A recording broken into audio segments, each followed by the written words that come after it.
नमस्कार साथियों, मैं आशीष बेनीवाल, गवर्नमेंट फिजिकल टीचर। तो दोस्तों, अगर आप भी एक एनडीए में जाना चाहते हो आफ्टर 12th और आप जानना चाहते हो कि 12th के बाद में एनडीए में कैसे जाया जाता है, तो दोस्तों ये वीडियो आपके लिए है। तो दोस्तों, एनडीए में जाने के लिए जो सबसे पहले मिनिमम एलिजिबिलिटी है कि सर आप 12th पास होने ज़रूरी हो। अगर आप 12th पास आउट हो विद मिनिमम क्वालिफाइंग मार्क्स 33% जो चाहिए। वैसे इसका कोई मिनिमम क्राइटेरिया नहीं होता है कि हमें 50% ही चाहिए या 60% ही चाहिए। अगर आप मिनिमम पासिंग मार्क्स से पास हो तो आप एक एलिजिबल हो आप एनडीए एग्जाम देने के लिए। अब दोस्तों हम बात करते हैं, एनडीए के अंदर भी 3 विंग होती है, आर्मी विंग, नेवी विंग और एयरफोर्स। ठीक है, अगर आप नेवी और एयरफोर्स में जाना चाहते हो तो दोस्तों आपके पास पीसीएम यानी फिजिक्स केमिस्ट्री मैथ होना नेसेसरी है, वरना आप नेवी और एयरफोर्स में नहीं जा सकते हो। और अगर दोस्तों आप आर्मी विंग में जाना चाहते हो तो आपके लिए 8 सब्जेक्ट भी काम चल जाएगा, कोई पीसीएम का कोई नेसेसरी नहीं रहता है।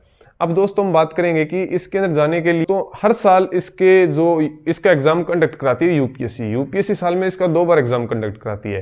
पहली बार कंडक्ट कराती है अप्रैल के अंदर और दूसरी टाइम कराती है सितंबर में। 2 साल यूपीएससी इसका एग्जाम कंडक्ट कराएगी एनडीए के लिए और आप दोनों साल एग्जाम दे सकते हो। इसका फॉर्म भरने के लिए आपको दोस्तों यूपीएससी की जो upsc.gov.in है उसकी साइट पे जाके आप इसके फॉर्म भर सकते हो और फिर आप इसके एडमिट कार्ड निकला के आप एग्जाम देके आ सकते हो। तो दोस्तों ये तो थी फॉर्म की बात।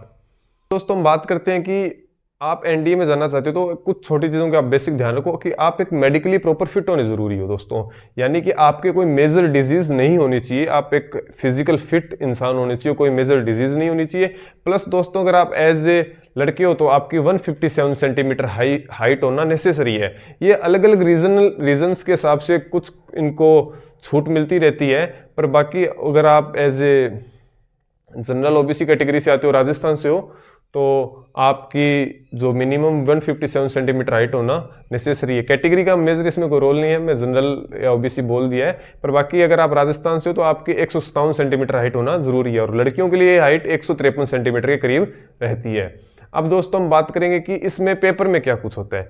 पेपर में दोस्तों यूपीएससी इसका एग्जाम कंडक्ट कराती है एनडीए का और इसके 2 पेपर लगते हैं, पेपर फर्स्ट और पेपर 2। पेपर फर्स्ट में ओनली 120 क्वेश्चंस आएंगे जो रहेंगे 300 मार्क्स के और 2.5 घंटे का आपको समय मिलेगा, जिसमें ओनली एंड ओनली मैथमेटिक्स के क्वेश्चन आएंगे।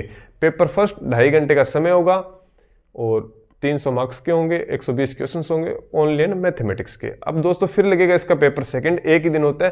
पेपर सेकंड में होगा जनरल एबिलिटी टेस्ट। इसमें जीके क्वेश्चंस, जीके का पोर्शन रहेगा आपके, जिसमें हिस्ट्री, कल्चर होगी, जियोग्राफी होगी, एक इंग्लिश के भी लगेंगे और करंट अफेयर्स के भी अच्छे खासे क्वेश्चंस आएंगे। करंट अफेयर एक काफ़ी मेजर रोल निभाता है इसके अंदर। तो जो पेपर 2 होगा वो 600 मार्क्स का होगा, 150 क्वेश्चन होंगे, सेम वही 2.5 घंटे का टाइम जोन रहने वाला है। अगर आप पेपर फर्स्ट और पेपर 2 दोनों पास कर लेते हो फिर आप एलिजिबल हो जाते हो इंटरव्यू कॉल के लिए। अगर आपको इंटरव्यू कॉल आती है तो दोस्तों इंटरव्यू इसका कंडक्ट कराती है एनडीए का एसएसबी इसका 900 मार्क्स का इंटरव्यू कराती है और जो लगातार आपका 5 दिन चलता है। 5 दिन में आपको आपकी हर एक एफिशिएंसी टेस्ट होगा, आपका मेंटली, साइकोलॉजिकली, और आपको देखा जाएगा कि आप एनडीए के लिए प्रॉपर फिट बैठते हो या नहीं बैठते हो। 900 मार्क्स का ये इंटरव्यू होता है और अगर आप इंटरव्यू पास आउट कर लेते हो तो इंटरव्यू पास आउट होने के बाद में आपको कॉल आएगी मेडिकल कॉल। अगर आप फिर आपका देखा जाएगा भी आप मेडिकल प्रॉपर फिट हो या नहीं हो, कहीं आप कोई मेजर डिजीज से तो कोई ग्रसित, मतलब आप मेजर डिजीज से कोई ग्रसित नहीं हो, तो ये चीज़ आपकी देखी जाएगी। ओवरऑल आप पेपर फर्स्ट, पेपर 2 एसएसबी इसका इंटरव्यू कंडक्ट कराएगी। इंटरव्यू भी आप पास कर चुके हो और फिर अगर आप मेडिकल भी पास कर चुके हो तो एक फाइनल मेरिट लिस्ट बनती है और आपका फाइनल सिलेक्शन हो जाता है। टोटल इसमें 3 विंग होती है, आर्मी, नेवी, एयरफोर्स। और आपकी जो प्रेफरेंस जो भरी फॉर्म में आपने जो प्रेफरेंस भरी थी आपके नंबरों के हिसाब से आपको अलॉट कर दी जाती है। अगर आपने नेवी को प्रेफरेंस किया और अगर आप मेरिट के अंदर फिट बैठ रहे हो तो आपको नेवी अलॉट कर दिया जाएगा, वरना आपकी सेकंड प्रेफरेंस मिलेगी आपको और फिर आपको थर्ड प्रेफरेंस मिलेगी। तीनों में से कोई भी आपको प्रेफरेंस मिल सकती है, ये आपके मेरिट नंबरों पे डिपेंड करता है। फाइनल सिलेक्शन के बाद दोस्तों इसके अंदर आपकी 4 साल की ट्रेनिंग रहेगी, जिसमें आपकी डिग्री भी कंप्लीट करा दी जाएगी और आपको ट्रेनिंग भी दे दी जाएगी दोस्तों। और उसके बाद में आपको as a officer post allot की जाती है। जो मिनिमम इसकी सैलरी रहती है वो 56,100 रुपये के करीब रहती है, जो आपका ट्रेनिंग पीरियड चलता है। आफ्टर ट्रेनिंग पीरियड आपको टीए, डीए सब आपके वेतन भत्ते सब मिला के सैलरी काफ़ी अच्छी खासी हो जाती है। जो बेसिक जो आपकी मिनिमम सैलरी स्टार्ट होती है वो 50,000 प्लस से स्टार्ट होती है। तो ये थी दोस्तों इसकी सैलरी। और 12th के लिए आपको मैंने बता दिया है कि आर्मी और नेवी, आर्मी विंग को छोड़कर अगर आप नेवी एयरफोर्स में जाना चाहते हो तो पीसीएम आपके पास होना नेसेसरी है।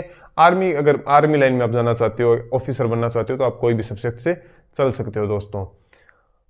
तो दोस्तों आप अगर इस चीज़ के अंदर जाने के इच्छुक हैं तो आप जो यूपीएससी की साइट है उसके नोटिफिकेशंस आप चेक करते रहिए, क्योंकि साल के अंदर 2 बार एग्जाम कंडक्ट कराती है यूपीएससी एनडीए का। और आप ऑनलाइन खुद एग्जाम भरिए, इसका कोई ऑफलाइन फॉर्म नहीं भरा जाता है। एग्जाम भरने के बाद के अंदर आप अपना एडमिट कार्ड चेक करिए, निकलाइए और आप एग्जाम दे के आइए। और दोस्तों इसके अलावा भी अगर आपको कोई स्पेसिफिक टॉपिक वीडियो चाहिए तो मुझे कमेंट में बताइए, मैं आपके लिए उस टॉपिक पर स्पेसिफिक वीडियो लेके आऊँगा।